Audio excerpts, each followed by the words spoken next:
Kapolri bakal evaluasi Polda Jabar, imbas Komnas HAM beber 3 pelanggaran. Temuan Komnas HAM terkait pelanggaran di kasus Vina Cirebon tampaknya masih berbuntut panjang.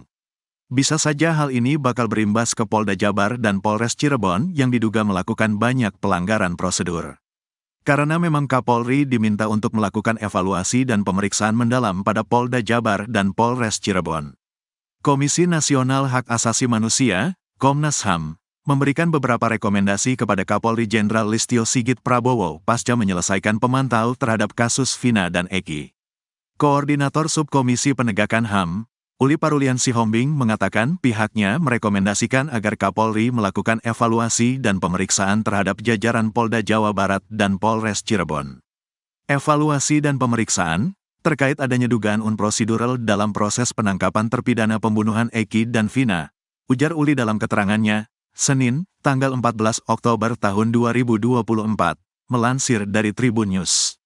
Rekomendasi berikutnya adalah agar Kapolri melakukan evaluasi dan pemeriksaan terhadap jajaran Polda Jawa Barat dan Polres Cirebon terkait adanya dugaan penyiksaan dan kekerasan yang menimbulkan luka-luka terhadap terpidana.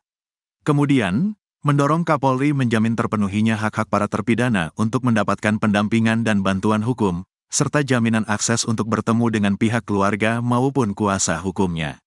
Lebih lanjut, tegas Uli, pihaknya meminta Kapolri menjamin terpenuhinya hak-hak terpidana untuk bebas dari tindak menyiksa, serta memastikan dan pemenuhan hak atas keadilan dan kepastian hukum keluarga Eki dan Vina. Menjamin terpenuhinya hak-hak para terpidana untuk terbebas dari segala tindakan penyiksaan, penghukuman atas perlakuan yang kejam, tidak manusiawi, merendahkan derajat dan martabat kemanusiaannya, ujar Uli. Memastikan pelindungan dan pemenuhan hak atas keadilan dan kepastian hukum terhadap keluarga saudara Eki dan saudari Vina dalam upaya hukum, sambungnya.